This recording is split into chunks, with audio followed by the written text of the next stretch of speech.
Welcome to the show, folks. This is John Rust on the Radio. The show today, we're going to go in depth on the redistricting issue in the state of Indiana. And here in the studio, I'm here with Justin again. Welcome, Justin. Thank you, John. Great to be here as always. So, as usual, folks, what we are being told by the press and by the establishment career politicians in the Republican Party and by the Democratic Party, folks, it's all a ruse. It's all a clown show. And it shows how the establishment career politician, big government alleged Republicans who control the Indiana Assembly are blowing smoke up your you-know-what. No matter what side you are on this ultra-important issue, some background. Over the summer, President Trump's administration began pushing Indiana to redraw our congressional districts, which now favor Republicans, in 7 of the 9 congressional districts. The background on this is the Republicans gave away 2 seats in 2023 to the ultra-liberal left-wing Democrats in exchange for making the other 7 seats safe for career politicians who are so unpopular that they would have a hard time winning their seats otherwise. So we get Republicans, and I say that with quotation marks around the word Republican, like Aaron Hounchin, who repeatedly voted for Democrat levels of government spending when they actually vote in D.C., along with the rest of the Indiana Republican delegation and the U.S. Senate delegation, including Jim Banks and Todd Young, who all voted for trillions and trillions and trillions of dollars of new debt, and have done so repeatedly, despite claims when they visit Indiana that they are conservatives. Folks, they are absolutely anything but economic conservatives. Remember, Jim Banks voted with ultra-liberal, hard-left Andre Carson for the First Step Act, which released convicted criminals from prison early, sex offenders, drug dealers, including fentanyl dealers, and even a convicted terrorist financier who was released early because of this awful left-wing law that Jim Banks voted for, joining Andre Carson and the Democrats in supporting criminals. Folks, that is why the Indiana Republican Party is so deeply unpopular with the grassroots conservatives in our state. Jim Banks' poll numbers are at the bottom of the barrel. Just 21% of Hoosiers have a favorable rating of him. He is in the gutter, and he is right down there with Diego Morales in terms of being so deeply unpopular in our state. Maybe that's why he actually moved to Virginia. So when Jim Banks comes out now in favor of redistricting, it is all for show. Jim Banks is a career politician who protects other career politicians like Andre Carson.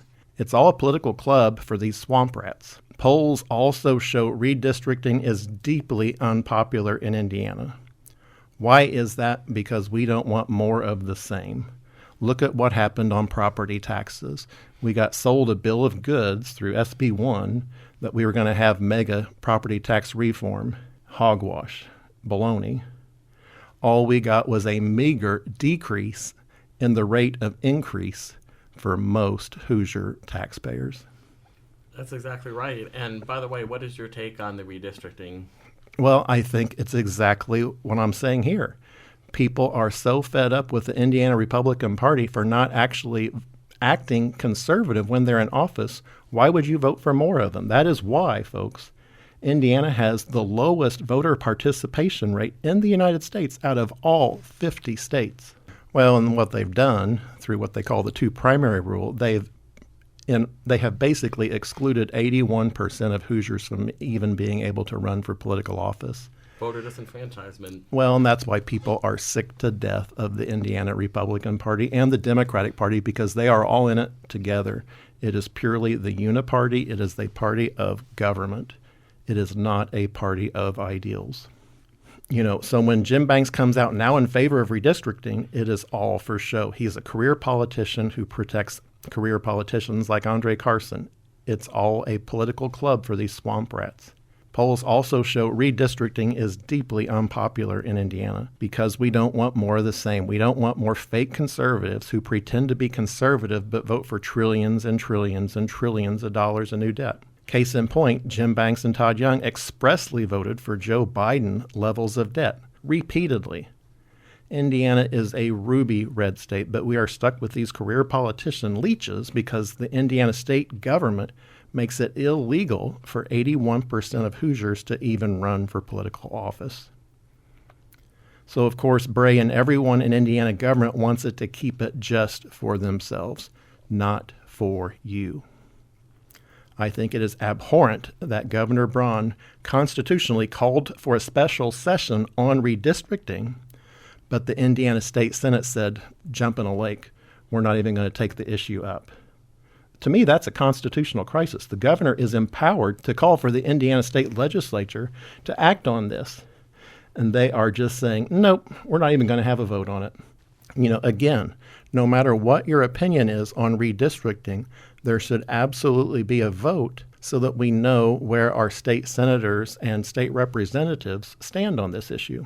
And Do you agree? Yeah, and the vote shouldn't be secret either. Absolutely not. And it is right now. Bray is hiding behind a quote-unquote caucus vote where he said, well, we don't have the support, so we're not even going to bring it up. We're not even going to convene, even though the governor specifically called a special session for this, folks. Bray should be primaried. Absolutely. Just for that. And again, it's not for his specific position on whether to redistrict or not. He is blatantly ignoring the governor. And he's not, and like you said, hiding and everything like that. People need to see where the state senators stand. I agree, primary for that alone. Well, I agree. I think it's abhorrent that Governor Braun's constitutional call for a special session on the redistricting issue has been so completely shut down by the Indiana Republican establishment.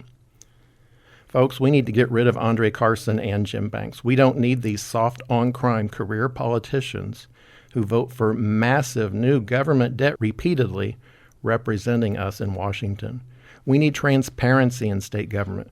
We need both the Indiana House and the Senate to go on the record with a recorded vote on the redistricting issue.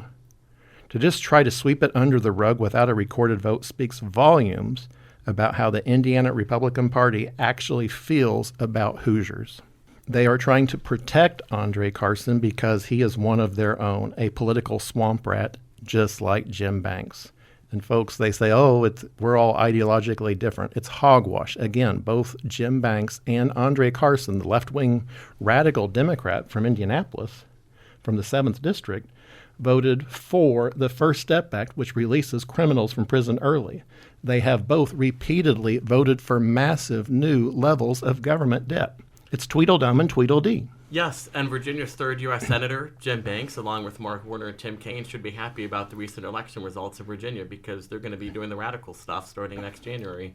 Well, we could absolutely have 9 of 9 congressional seats in Indiana being held by Republicans, by conservative Republicans, if our Indiana Republican delegation actually voted conservative.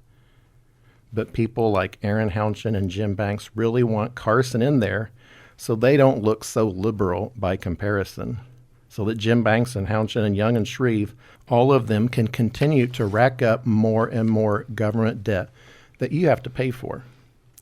Remember, when Todd Young and Jim Banks went to Washington, your share of the national debt per taxpayer was $170,000. Today it is over $325,000 for every taxpayer in the United States. To put this another way, every child in your household just this year is being saddled with $30,000 of new debt because of Jim Banks, Todd Young, and our other fake conservatives in D.C. So of course Hoosiers are fed up. They see President Trump, who said that no member of Congress should be eligible for re-election if our country's budget is not balanced. And then they see Jim Bankruptcy and Todd Young voting for more and more debt and continued government deficit spending. And by the way, when they talk about Joe Biden, the thing is Joe Biden, he's not the president anymore. We're 11 months into this. I know, you'd think we have a Republican Senate, we have a Republican House. That's what Hoosiers are looking at, folks, and they're saying, we already have a majority today. Why aren't we delivering on conservative Republican ideals today? What on earth are they waiting for? Why do they continue to just vote for more and more government debt? Why don't they cut government debt? Why don't they cut the size of federal government drastically? And the same is true for the state level. We have the trifecta right now. It's the same parallel. Why is it when I go through Kentucky that the gas prices are low? They have a Democrat governor, and yet they have a Republican, state Senate, state House, But why is it that the gas prices are lower? Right. We have, again, folks, we have a Republican governor and a complete Republican government in the state of Indiana. And what do we get? We have the fourth highest gasoline tax in the country. Now they have authorized tolls for every square mile of Indiana interstates. We have, folks, the second highest sales tax in the country. Indiana is a red state, a ruby red state. Absolutely. But we have all these career politicians who protect themselves and don't let you run for office that refuse to even bring redistricting up for a vote. Well, we certainly don't have it in Indiana, folks. And I want to plug a future episode because we're going to be talking about climate change again in the future. We have horrible news on electric rates in the state of Indiana again. Just this week, it came out that our electric rates are going up 16% again this year. They went up 17% last year, and they went up 9% the year before that. Why is that, folks?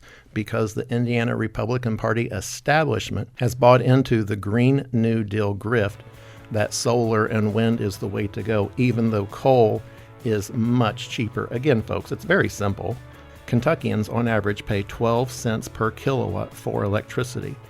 Hoosiers today pay 17 cents per kilowatt because we have all these very expensive solar and wind farms being forced on us by the establishment.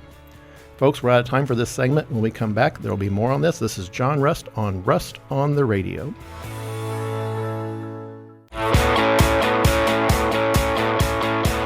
Welcome back, folks. This is John Rust on the Radio. John Rust on Freedom 95 here in the studio with Justin, and we are broadcasting at 9:50 a.m. and 95.9 FM on Freedom 95, the right station for talk. So, folks, before the break, we were talking about redistricting in the state of Indiana. And this is what President Donald J. Trump had to say about all of this. Very disappointed in Indiana State Senate Republicans, led by Rhino Senators Rod Bray and Greg Goody, for not wanting to redistrict their state, allowing the United States Congress to perhaps gain 2 more Republican seats. The Democrats have done redistricting for years, often illegally, and all other appropriate Republican states have done it. Because of these 2 politically correct type gentlemen and a few others, they could be depriving Republicans of a majority in the House, a very big deal. California is trying to pick up 5 seats, and no one is complaining about that. It's weak Republicans that cause our country such problems. It is why we have crazy policies and ideas that are so bad for America. Also, a friend of mine, Governor Mike Braun, perhaps is not working the way he should to get the necessary votes. Considering that Mike wouldn't be governor without me, not even close, it is disappointing. Any Republican that votes against this important redistricting potentially having an impact on America itself should be primaried. Indiana is a state with strong, smart, and patriotic people. They want to see our country win, and they want to make America great again. Senator Bray and the others to be released public later this afternoon should do their job and do it now. If not, let's get them out of office ASAP. Right now, they're acting as career politicians because they are. They won't even do the vote. Well, I'm just against what I'm specifically against, folks, is how they are not even having a vote on it. They should absolutely have a vote on it. You know, public officials, their votes should be on the record. This should not be a secret caucus. This is a statement from Senate President Pro Tem Roderick Bray, Republican from Martinsville. Over the last several months, Senate Republicans have given very serious and thoughtful consideration of the concept of redrawing our state's congressional maps. Today, I am announcing there are not enough votes to move that idea forward, and the Senate will not reconvene in December. Senate President Pro Tem Bray, the governor, ranks higher than you in the state constitutionally. He has called on the Indiana Assembly to take up this issue. You are being constitutionally derelict of your duties by not taking it up and not having a vote on it. I think that's pretty clear, don't you? Yeah, it's pretty clear. It's well, and again, our it's jobs in the private sector. Right, and again, it shouldn't be a secret caucus vote. It has to be public. No secret stuff. Exactly. It's astounding. You know, and I think a big tell on this, folks, is that Jim Banks' pal, Pete Buttigieg, came out and said, this is big. Elected Republicans in a deep red state saying no to Trump even after his personal plea. The balance is shifting, and we have to keep up the pressure everywhere. Pothole Pete, which when he was the mayor of South Bend, which, by the way, we have so many potholes in Indianapolis, and our state roads, well, that's another story, too. Well, remember who Jim Banks voted with? Andre Carson. They both voted for the First Step Act, which released criminals from prison early, folks. And they have both voted for trillions and trillions of dollars in new debt. This is from Andre Carson. Prayer, people, and the partnerships power change. Hoosiers do things differently. We're about collaboration, not division. We're about independent thinking, not taking orders from Washington. I want to thank Senator Bray and all the Republican and Democrat members of the Indiana State House who held firm on Hoosier values. This is a win for all of us. Sounds like a win for the career politicians when they're collaborating amongst themselves. When Andre Carson, who votes with Jim Banks on the bill that released criminals from prison early, is praising this, you know that's who they are trying to protect. Why on earth would you try to protect his seat? You know, again, folks, this is Indiana. We're a red state. There is no excuse to give 2 seats to the Democrats, and that's what the Republicans did in 2023. Pure and simple. Well, and that's why Indiana has to wake up on electricity prices. Indiana has to wake up on property taxes. Indiana has to wake up on gasoline taxes. Indiana has to wake up on tolls. That toll amendment to the property tax bill, that toll amendment should be removed from the law entirely. We should not have tolls for every mile of Indiana interstate, folks. Well, I think Rob Kendall has an interesting take on all this. He says, when you don't fight for improving people's lives, they don't reward you. State Republicans told the public to take a hike on property taxes and utility bills. The national GOP doing nothing to help with affordability of living or an inflation. That is why people don't want redistricting. Folks, I agree, and it's because we have people like Todd Young and Jim Banks. Folks, there's a nefarious group out there sending out mailings backing Aaron Hounshine, Todd Young, and Jim Banks with radio ads and mailings, trying to bamboozle you into thinking they are actually conservative. They are anything but conservative. We're going to get into that in a future show, so stay tuned for that. So back on redistricting, this is what Brandon Harnish had to say. These Republicans didn't poll their constituencies when they handed data centers a tax-free express lane into Indiana, and they don't care now. This is a cover for lacking the will to do what must be done. Folks, it's spot on. People are sick to death of these data centers. The Republican Party in Indiana, unfortunately, is trying to force on Hoosiers all across our state. We're paying a huge price for that. Look at what our electric rates are doing today. Again, up 16% this year that are being proposed. They went up 17% last year, and they went up 9% the year before that.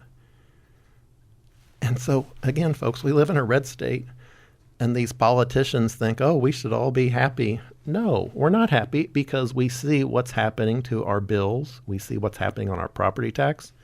We see it every time you fill up at the gas station on how ridiculously high our gasoline taxes are in the state of Indiana. And people are just seething about having to be tolled for every mile of interstates now. Yeah. Well, folks, this is from Jacob Stewart from the Indianapolis Star. The Indiana Senate took the coward's way out on redistricting. Refusing to convene and vote isn't courage. It's emblematic of everything wrong with them. You know, amen. Absolutely. You know, they have no problem passing in the dead of night laws to strip Hoosiers of the right to run for political office. They have no problem voting in laws that make Indiana's gas tax the 4th highest in the country, and the tolls. They have no problem voting for laws that make Indiana have the 2nd highest sales tax in the country, only behind California. Can you believe that? That's astounding. We are only behind California on the sales tax. We're worse than Michigan. Think about Michigan, a blue state, right? Well, we're worse than every other state in the nation except for California. And we are allegedly a Republican-led state, but it's hogwash. Again, folks, we just have career politicians in Indianapolis. We do not have conservatives. And that was evidence, folks.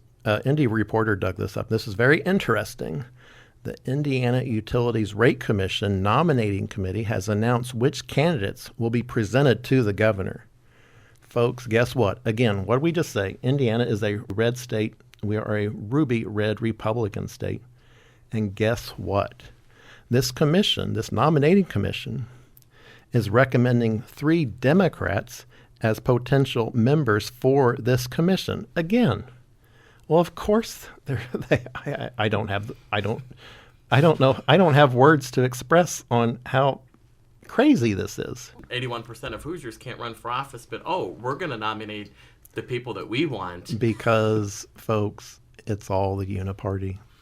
Everything is smoke and mirrors that we see in the newspapers and on the radio shows.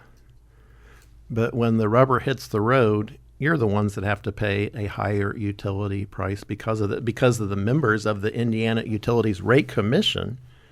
The Republicans ourselves are presenting to the governor 3 Democrats to go on that rate commission. There are also 6 Republicans, but why on earth are they also allowing 3 Democrats to be considered for this commission? Well, I get that, folks, and you know why. Because the Indiana Republican Party, again, not the grassroots, the Republican Party establishment has bought into the Green New Deal grift. And they're going to keep pushing windmills and solar panels on you, taking out Hoosier farmland so that we're all getting this ultra expensive electricity that is unreliable and causing our rates to go higher and higher. Because number one, the electricity is much more costly to produce from windmills and solar panels.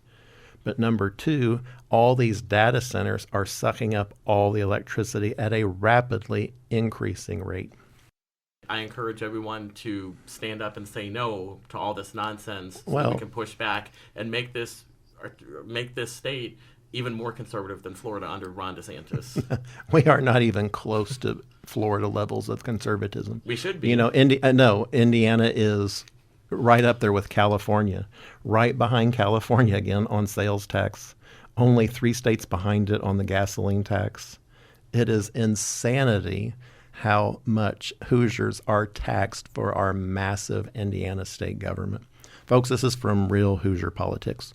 1/3 of Indiana state senators were never even elected and got their position via caucus appointment. That is how they can afford to be so out of touch with the GOP base. That says it all right there, folks. These people, they were appointed to their job. They didn't even have to run for election. And folks, again, most of them probably, realistically, couldn't have even won the election because I bet a lot of those didn't even meet the 2 primary rule. But they wave the magic wand on certain people who they know will be part of the establishment, and they get green lighted in without even having to be elected. That's why Hoosiers are fed up, and that's why Hoosiers are looking so negatively on this redistricting being proposed for our state. So folks, when we come back, I'm going to dig into a little bit on the specifics on how the Indiana State Senate is avoiding their constitutional duty by actually convening at the governor's wish. This is John Rust on Rust on the Radio. We'll be right back.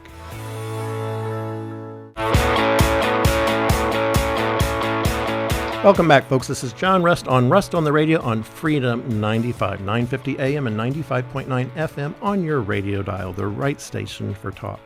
So today, folks, we're talking about redistricting, and I have a tweet here from Ken Colbert, and it talks about Indiana Special Session Explained in plain English. What happened? This is from Ken Colbert on X. Governor Mike Braun called a special session for December 1st, 2025 to redraw Indiana's congressional maps and help Republicans win more U.S. House seats in 2026. Senate Leader Roderick Bray just said, "Nope, we're not showing up. Why does this matter?" This is again from Ken Colbert.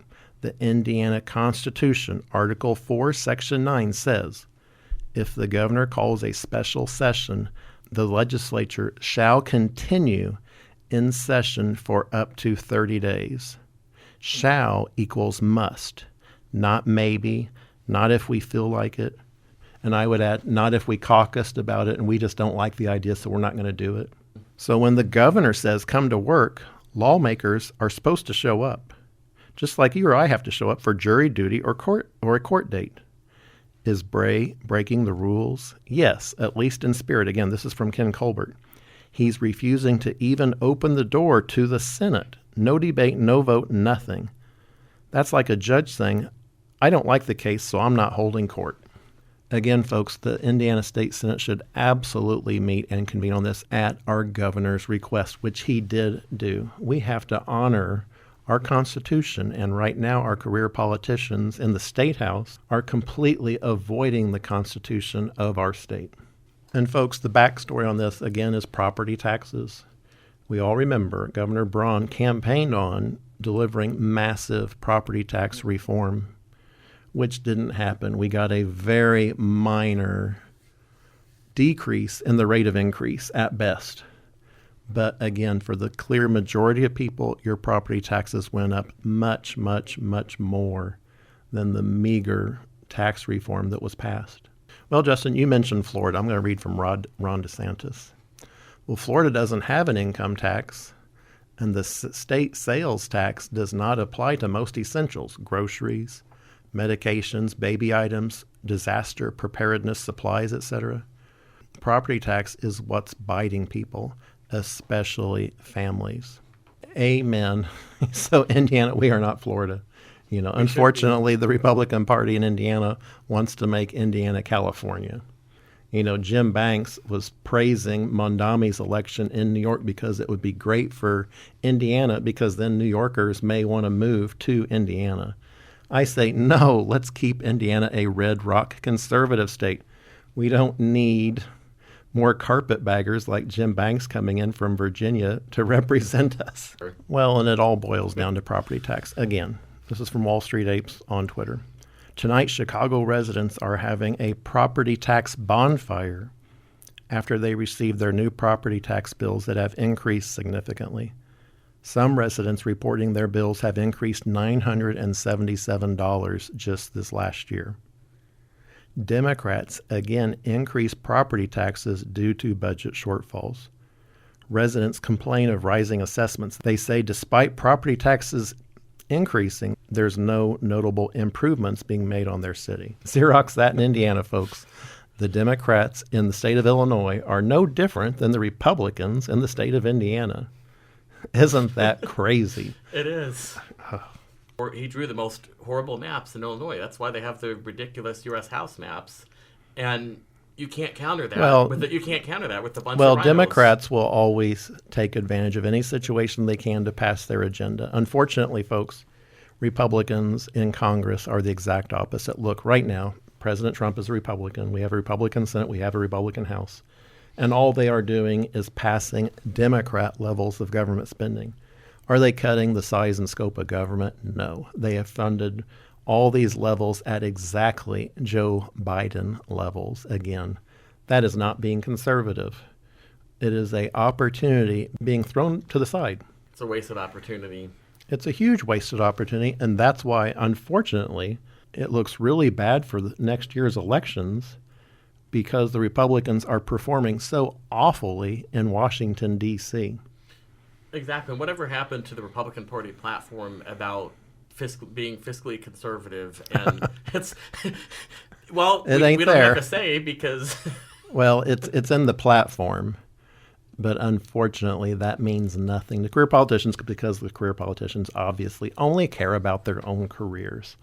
Folks, that's why I say please vote in your primaries. Absolutely, please vote. And please vote against all incumbents, irregardless of who they are. Vote against them. I second that. Get in new blood. Get people that have had to work for a living. Remember, these congressmen and women in our state from Indiana that are representing us in Washington, Congress is only scheduled to work 140 days this year. They don't even show up for work, and wait till you hear what they're being paid while they don't even show up for work. While the government was shut down, they still got a paycheck. That's wrong. Back on redistricting, this is from Jacob Stewart again. Interesting take from Tony Katz. Dems always use power when they have it. Indiana Republicans don't. That's what I just said. It's identical.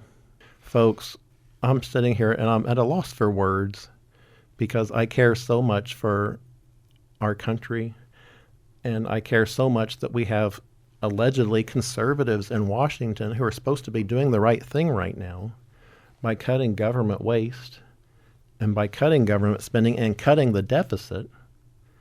Instead, they are running the other way as fast as they can, spending as much money as they possibly can.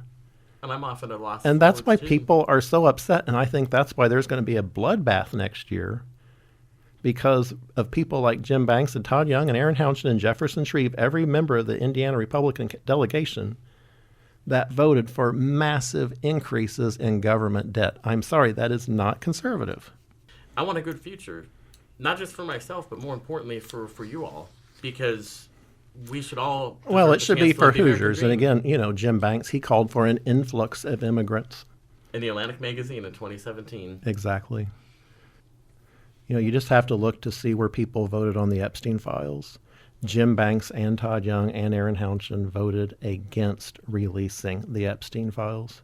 Remember, folks, he is on the record. Jim Banks himself voted to protect child sex offenders, child rapists. That is who Jim Banks is trying to protect while he lives in Virginia, and we Hoosiers have to live with the consequences. But folks, on this redistricting, I do want to call out and say there was something terrible happened to Senator Good and his family, and I agree with Senator Todd Young on this. He says what happened to Senator Good and his family last night was shameful and cowardly, talking about his family was swatted. That's where someone calls in and says there's a horrible thing going on, and the police show up in full riot gear, basically, and storm the house. That is shameful that was put on him. I agree. It's shameful, it's awful, it's evil, and nobody should have to go through that at all. Again, this is from Senator Todd Young. This was a serious situation, and I am grateful that no one was injured and for the professionalism of law enforcement. So where is Governor Mike Braun on redistricting right now? This is one of his latest tweets. I just had a great call with President Trump. I told him I remain committed to standing with him on the critical issue of passing fair maps in Indiana to ensure the MAGA agenda is successful in Congress. Indiana state legislatures must show up for work and take a public vote for fair maps to counter the gerrymandering in California and Illinois. The Indiana State Senate is hiding behind closed doors and refusing to even bring the redistricting to a vote. Hoosiers deserve to know where their legislators stand and expect them to show up for work, not walk out and hide in the dark. Well, I have an idea on this. I call on Governor Mike Braun to show up at the State House, show up in the Senate chamber, and just convene it every day until, number one, they have a vote on redistricting on the record, and number two, most importantly, a vote for real property tax reform in Indiana. Again, we should be following Ron DeSantis in the state of Florida and eliminating property tax for all Hoosiers. Because, folks, your home is your property. You should absolutely positively not be paying rent to the government for property you own and worked your whole life for. Trump just recently had this to say about redistricting as well. Republicans must be tough and smart. If we are going to win the midterms, the Rod Brays of politics are weak and pathetic. I wish he cared about saving our country as much as Democrats care about destroying it. Make America great again. He said that on November 17th. So, folks, we're out of time on this segment. When we come back, we're going to get into this economy, which unfortunately shows a lot of bad signs right now. And that's a direct result of this massive debt that these politicians like Banks and Company keep forcing on America. This is John Rust on Rust on the Radio. We'll be right back.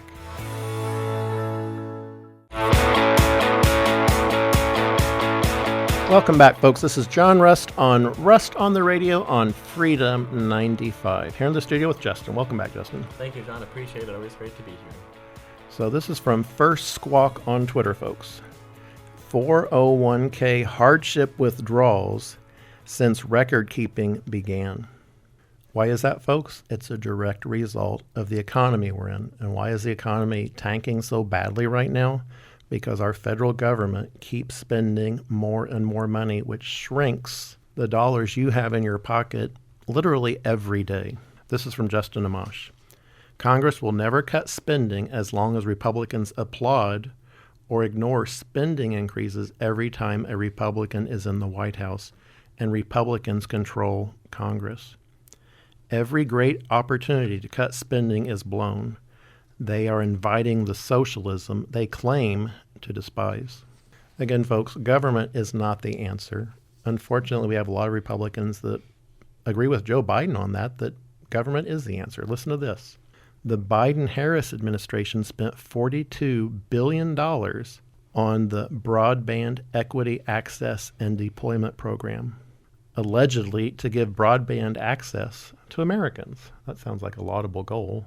Folks, they spent $42 billion. Guess how many people were connected to the internet as a result of that?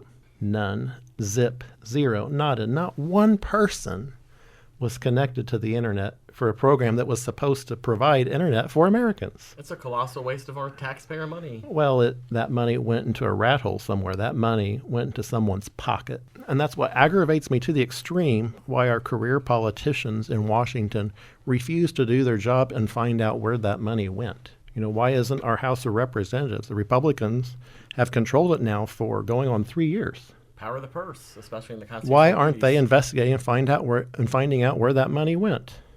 No, they're not even showing up for the job. They are only scheduled to work 140 days this year.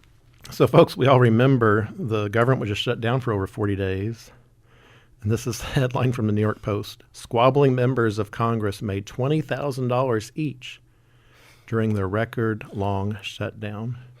D.C. lawmakers grabbed more than $10 million while our air traffic controllers got nothing. Our TSA agents. Yeah, and that's the thing. They were not being paid, but boy, our members of Congress, they sure made sure themselves got paid. Well, folks, it gets even worse. The shutdown deal that Jim Banks and Todd Young voted for lets U.S. senators sue for $500,000 over data seizures like those in the January 6th probe. This is from an article in CBS News by Stephen Beckett. This is from Representative Keith Self. It is outrageous that senators would slip in a provision to enrich themselves. Politicians must be held to the same standards as every American, not granted special privileges. No American should face unwarranted government surveillance. I look forward to repealing this self-serving corrupt scheme next week. Shame on the U.S. Senate.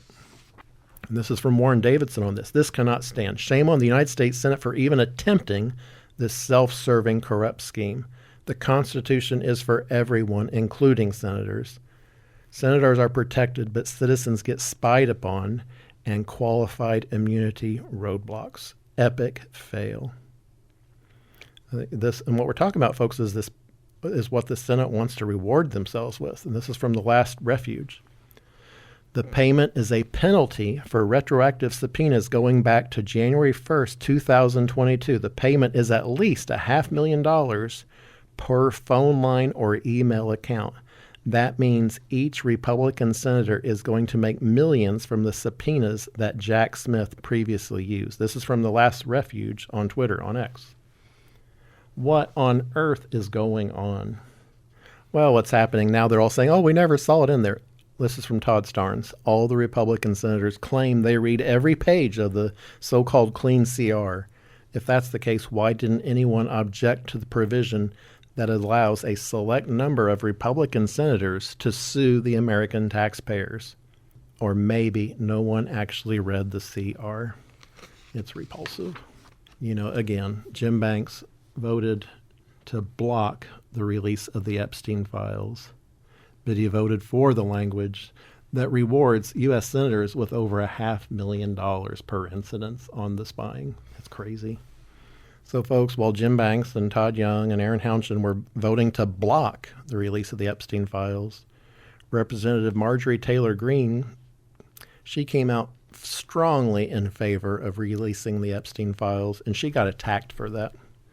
She says, I want to thank everyone who texted and posted and commented support for me.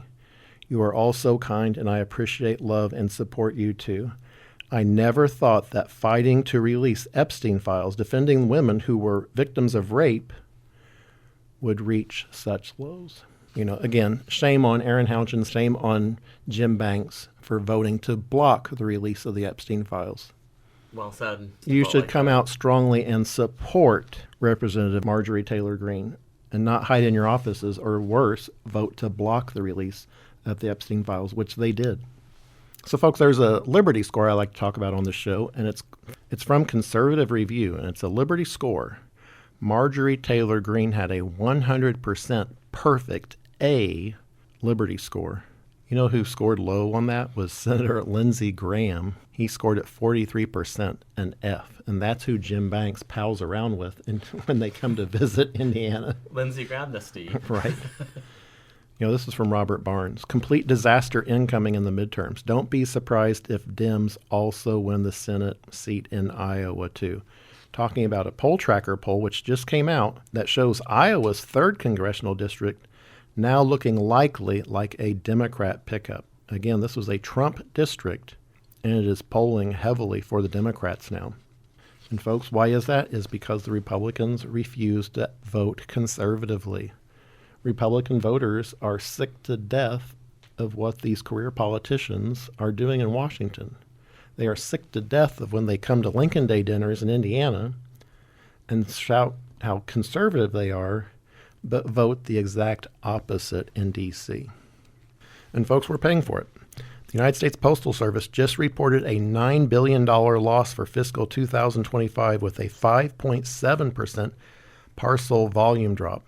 Most people see this and think, okay, the post office is losing package business to Amazon and FedEx, but that's only part of the reason. Folks, the reason is the economy is slowing down fast. This is from Dan Hill. Dear Congress, we the people feel cheated. We hired you for cushy jobs in Washington, D.C., where you could meet billionaire donors who would make you unfathomably rich. How do you thank us? By bankrupting the country. He says that in jest jokes. But that's what's going on. Remember, Jim Banks is clinking champagne glasses with Mark Zuckerberg, while we in Indiana face the 4th highest gasoline tax in the country, proposed tolls for every mile of interstate here, the 2nd highest sales tax in the country. And they wonder why there is not support for redistricting, because we don't want more people like Aaron Houchin or Jim Banks. We want true conservatives in every level of government. Well, they've destroyed our economy. Look at this, folks. The U.S. Mint just this last month stopped making U.S. pennies. There were pennies made in production from 1792 to 2025. It had a long run. Is the nickel next? Folks, we live in a third world country now thanks to Jim bankruptcy. You know how much it cost to mint a nickel now? So they quit making pennies because they cost 4 cents each to make. A nickel costs 7 cents. So everything the government does, they lose money on. They can't even make money without losing money. Government is not the answer. And listen to this, folks. Dimes are surprisingly cheaper. Dimes cost 5.76 cents each to produce a dime as of 2024. Brother, can you spare a dime? Well, maybe we'll keep having dimes in circulation. But with what these career politicians are doing to our money, folks, it is turning quickly into monopoly money. This is from Dan Hill. This is a joke tweet, folks, but it's pretty funny. He says, I'm running for re-election to the U.S. Senate from South Carolina. My qualifications. I'm a world-class warmonger. I'll make John McCain look like a peacenik.